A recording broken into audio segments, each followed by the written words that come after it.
बिस्मिल्लाहिर्रहमानिर्रहीम। अस्सलामुअलैकुम वरहमतुल्लाहि वबरकातुहू। स्टूडेंट्स, ये हमारा लेक्चर नंबर 16 है और इस लेक्चर में हम डिस्कस करने वाले हैं फ्री रेडिकल्स को। तो चलिए बुक की जानिब बढ़ते हैं। तो पहले तो फ्री रेडिकल्स की डेफिनेशन कर लेते हैं। इसको मैं हाईलाइट कर देता हूँ। फ्री रेडिकल्स, इट इज़ अपना free radicals are atoms or group of atoms possessing odd numbers of unpaired electrons। ठीक है, तो ये इसकी डेफिनेशन है। तो फ्री रेडिकल होता क्या है? फ्री मींस आज़ादाना, ठीक है, और रेडिकल जो है, जो हमारे पास ऐसा एटम जिसके अंदर और नंबर्स इलेक्ट्रॉन हो, उसका नाम रेडिकल है। तो फ्री रेडिकल इसको बोलते हैं। तो अब जो है कह रहे हैं कि क्या होगा फ्री रेडिकल।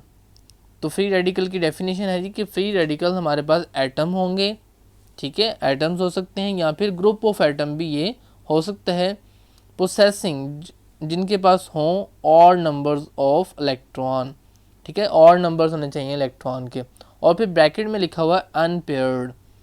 अब और नंबर्स जब होंगे तो जब भी आपके पास और नंबर्स हों, ठीक है, फ़र्ज़ करें 3 हो, 5 हो, 7 हो, तो क्या होगा आपके पास और नंबर्स क्या होते हैं जो हमारे पास 2 पे पूरे पूरे डिवाइड जो होते हैं वो नहीं होते।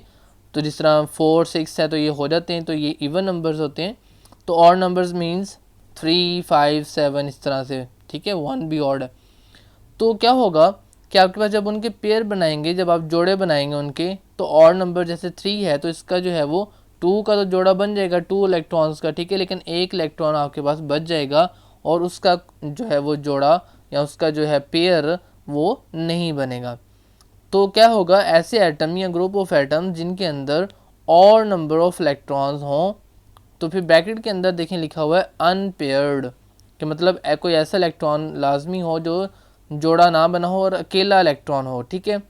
तो फिर ऐसे एटम या ग्रुप ऑफ एटम्स क्या कहलाएगा? रेडिकल कहलाएगा, जिसके अंदर इलेक्ट्रॉन जो है वो कुछ जो एक इलेक्ट्रॉन सॉरी आधा नहीं, तो आधा तो नहीं होता, तो एक इलेक्ट्रॉन जो है वो होना चाहिए अपना इजाफी होना चाहिए जोड़े के अलावा। तो नेक्स्ट देखते हैं जी, it is represented by putting a dot over the symbol of an electron. E g example के तौर पे उसने बताया कि हमारे पास एच डॉट है और उसके बाद जो है वो सी एल डॉट और उसके बाद एच सी थ्री डॉट। तो ये एग्जाम्पल भी आप राइट आउट करेंगे डेफिनेशन के साथ ही। तो फ्री रेडिकल्स कहते हैं कि होता क्या है कि it is represented by putting a dot. तो आप क्या करते हैं, जब आपने किसी एटम को या ग्रुप ऑफ एटम्स को आपने रेडिकल फ्री रेडिकल शो करवाना होता है, तो आप बेसिकली जस्ट क्या करते हैं, उसके सिंबल जो होता है एलिमेंट का उसके ऊपर डॉट जो है वो पुट कर देते हैं। जैसा कि आपको नज़र आ रहा होगा, देखें एच के ऊपर डॉट जो है वो लिखा हुआ है और सी एल के ऊपर ये डॉट आपने जस्ट पुट कर देना, ठीक है, अकेला डॉट ही पुट करना है। और ये जो है थोड़ा सा किया हुआ ये नहीं पुट करना, ठीक है, ये ठीक है, ये जो डॉट के नीचे जो कुछ लगा हुआ है तो वो जो है वो नहीं है। अच्छा, उसके बाद क्या करना है जी, आपने फ्री रेडिकल्स या जिस तरह देखिए HC3 के ऊपर ये डॉट लगा दिया, इट मीन्स कि ये अब किसको शो कर रहा है? फ्री रेडिकल को शो कर रहा है। Free radicals are generated by the homolytic means equal breakage of the bond between two atoms when they absorb heat or light energy। तो कहते हैं फ्री रेडिकल जो हो वो जनरेटेड होता है, बनता है, कब बनता है? जब होमोलैटिक मीन्स इक्वल ब्रेकेज होती है, जब वो बराबर बराबर टूटता है। फ़र्ज़ करें हमारे पास क्लोरीन है Cl2, ठीक है, Cl2 मीन्स 2 एटम्स जो हैं वो उसके मिलके जो है वो Cl2 का मालिक्यूल बनाया, ठीक है। जब वो इक्वल ब्रेकेज होगी तो हमारे पास क्या बनेंगे? 2 जो हैं वो Cl के फ्री रेडिकल्स बन जाएंगे। तो कब होता है ये सब, क्यों टूटते हैं वो? Atoms when they absorb heat और लाइट एनर्जी। तो जब उनको एनर्जी मिलती है, हीट एनर्जी मिलती है, तब वो आपस में उनका जो बॉन्ड होता है ब्रेक होता है, हो जाता है। या फिर जब उन्हें लाइट एनर्जी मिलती है तो जो क्लोरीन और क्लोरीन आपस के अंदर मिल के एटम्स इन दोनों ने बॉन्ड बना के जुड़े होते हैं, ठीक है एटम्स, तो वो फिर जब उन्हें हीट देते हैं या फिर लाइट एनर्जी उन्हें मिलती है तो एनर्जी ज़्यादा होने की वजह से उनका जो बॉन्ड होता है वो ब्रेक हो जाता है, और जिसकी वजह से हमारे पास वो दोनों एटम्स जो होते हैं वो अलग अलग हो जाते हैं, और हर एटम के अंदर आपके पास और नंबर ऑफ इलेक्ट्रॉन होने की वजह से अनपेयर्ड इलेक्ट्रॉन होते हैं, जिसकी वजह से हमारे पास जो है वो 2 फ्री रेडिकल्स बन जाते हैं, जो कि अभी हम नीचे पढ़ेंगे भी। ये देखें, ये जिस तरह आपको दिखाया गया, क्या के बाद देखें Cl2 था, मॉलिक्यूल था, और उसे क्या मिली, सनलाइट मिली, और क्या बन गए, free radicals. Cl2 means chlorine के 2 आइटम जो थे मिलके मॉलिक्यूल बनाया हुआ था, लेकिन जैसे उसे सनलाइट मिली तो 2 जो है वो अलग अलग हो गए, इसलिए फिर क्या बन गया, 2Cl डॉट मीन्स क्लोरीन के 2 जो थे फ्री रेडिकल्स बन गए। तो अब जो है वो दोबारा से वापस चलते हैं और देखते हैं बाकी और क्या हमें बता रहे हैं। A free radical is extremely reactive। तो हमारे पास फ्री रेडिकल्स क्या होते हैं, एक्सट्रीमली रिएक्टिव होते हैं, बहुत ज़्यादा रिएक्टिव होते हैं सिर्फ as it has tendency to complete its octet, क्योंकि उनकी जो होता है रुझान होता है बहुत ज़्यादा ऑक्टेट अपना कंप्लीट करने की तरफ टेंडेंसी होती है, ठीक है। अब ऑक्टेट रूल क्या था, हमारे पास ऑक्टेट रूल में हमने पढ़ा था कि क्या होता है, हमारे पास वैलेंस शेल के अंदर 8 इलेक्ट्रॉन जो है वो कंप्लीट करना चाहता है हर एटम जो होता है, तो इसलिए वो क्या करता है, बॉन्ड बनाता है। तो इसको कहते हैं ऑक्टेट रूल, कि अपने वैलेंस शेल के अंदर उसने 8 इलेक्ट्रॉन जो है वो कंप्लीट करने की तरफ उसकी रुझान होता है एटम का। Table 1.9 shows some of the difference between ions and free radicals. तो आयंस और फ्री रेडिकल्स के डिफरेंस से पहले जो है आपको दिखाते हैं कि ये किस तरह से हमारे पास पेयर बनते हैं, और जो है आपको डायग्राम्स के ज़रिए भी थोड़ा सा ब्रीफ करते हैं। तो ये देखें जी, हमारे पास ये आप देख रहे होंगे कि एक जो है वो एटम है आपके पास, ठीक है जी। तो इसके अंदर देख रहे हैं आप कि आपके पास जो फर्स्ट शेल है उसके अंदर 2 इलेक्ट्रॉन्स का पेयर बनाया हुआ है, जोड़ा बना हुआ है। उसके बाद जो आपके पास सेकंड शेल है, ठीक है, उसके अंदर आप देख रहे हैं कि आपके पास जो है वो 2 पेयर्स बने हुए हैं। ये देखें, एक पेयर ये बना हुआ है, ठीक है, और एक पेयर आपके पास ये बना हुआ है, ठीक है। तो इलेक्ट्रॉन्स हैं ये, लेकिन आपके पास जो है ये वाला पेयर नहीं बना हुआ, ठीक है। ये देखें, ये आपके पास क्या है, सिंगल इलेक्ट्रॉन है, और इसके पास जगह खाली है एक और इलेक्ट्रॉन आने की, इसलिए यहाँ पे देखें लिखा हुआ है कि a missing electron creates a free radical highly reactive, ठीक है जी। तो यहाँ पे वो क्या करेगा, जल्दी से रिएक्शन करके किसी के साथ बॉन्ड बनाएगा किसी दूसरे एटम के साथ, और उससे मिलने की कोशिश करेगा ताकि वो भी क्या बना ले, अपना पेयर जो है वो कंप्लीट कर ले, ठीक है। तो ये जो है ऑर्बिट्स हैं, और इसके दरमियान में जो है वो सेंटर में न्यूक्लियस है, और आपको ये दिखाया गया है कि किस तरह से हमारे पास ऑड थे। अगर ये इवन होते तो हमारे पास जिस तरह 2, ठीक है, ये वाले 2,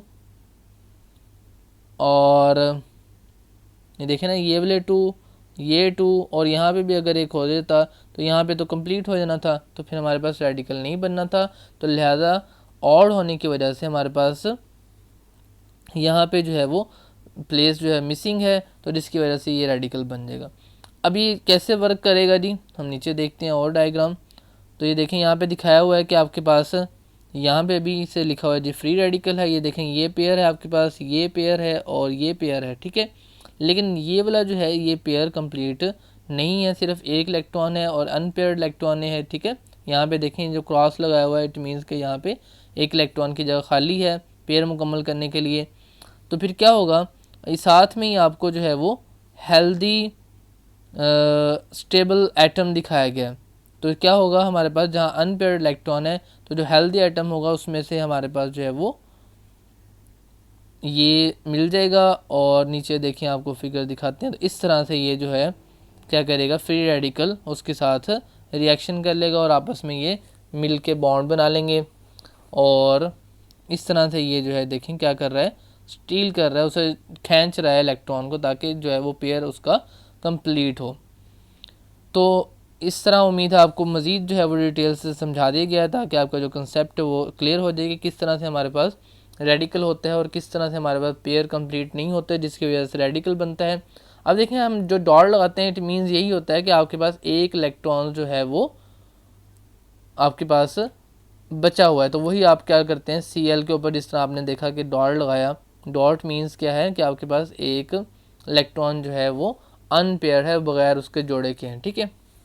तो अब हम दोबारा से बुक की जानिब बढ़ते हैं और देखते हैं जी हमारा उसके दरमियान डिफरेंस।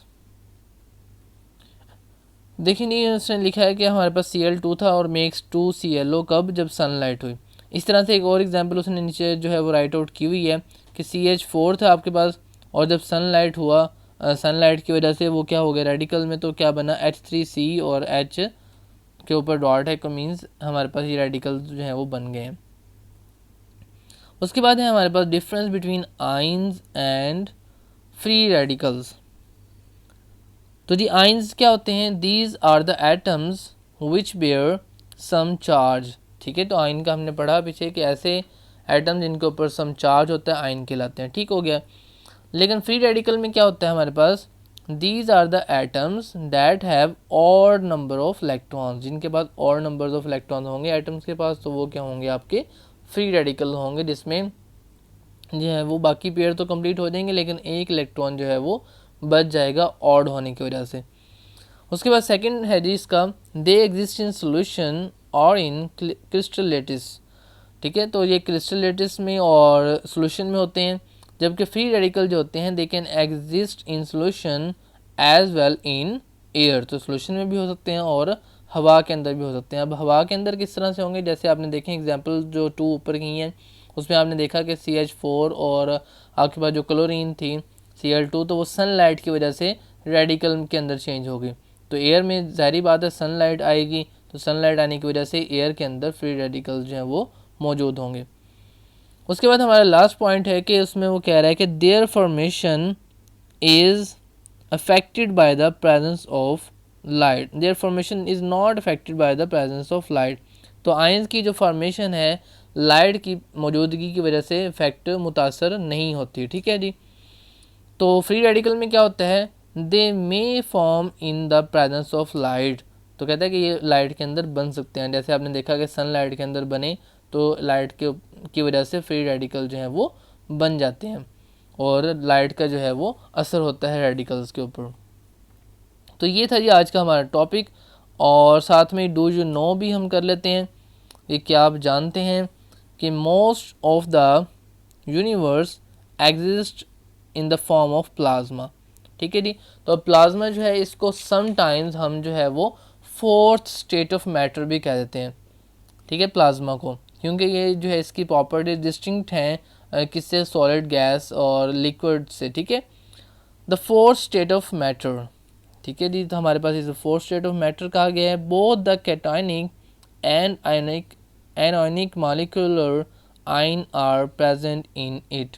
तो इसके अंदर क्या होगा, आपके पास कैटायनिक प्लस पॉजिटिव चार्ज वाले भी आइंस होंगे, और तकरीबन जो है वो इसमें जो है वो कंसीडर किया जाता है कि इसके अंदर जो है इक्वल जो है number of cationic and ionic molecules जो है वो होते हैं। तो ये प्लाज्मा बनता कब है, जब आप क्या करते हैं, हाई एनर्जी जो है होते हैं, अब आपके पास इलेक्ट्रॉन होते हैं तो उसको गैस के ऊपर जब गैस में से गुजारते हैं तो गैस क्या हो जाती है, बिकम आयोनाइज्ड, तो आयोनाइजेशन हो जाती है और वहाँ पे जो है वो प्लाज्मा बन जाता है, क्योंकि वहाँ पे आपके पास पॉजिटिव मॉलिक्यूल भी बन जाते हैं, ठीक है, मींस कैटायनिक मॉलिक्यूल भी बन जाते हैं और आयनिक मॉलिक्यूल भी बन जाते हैं, तो वहाँ पे जो है प्लाज्मा क्रिएट हो जाता है। तो ये था जी आज का हमारा टॉपिक, और आपने जो है एक तो आइन और फ्री रेडिकल के ये जो डिफरेंस है इसको राइट आउट करना, याद करना है।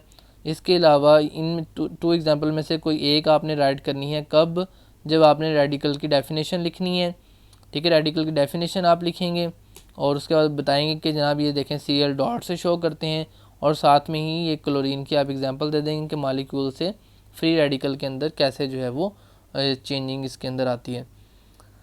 तो जी मिलते हैं नेक्स्ट लेक्चर में, अब तक के लिए इतना ही। अल्लाह हाफिज़, अस्सलाम वालेकुम वरहमतुल्लाहि वबरकातुहू।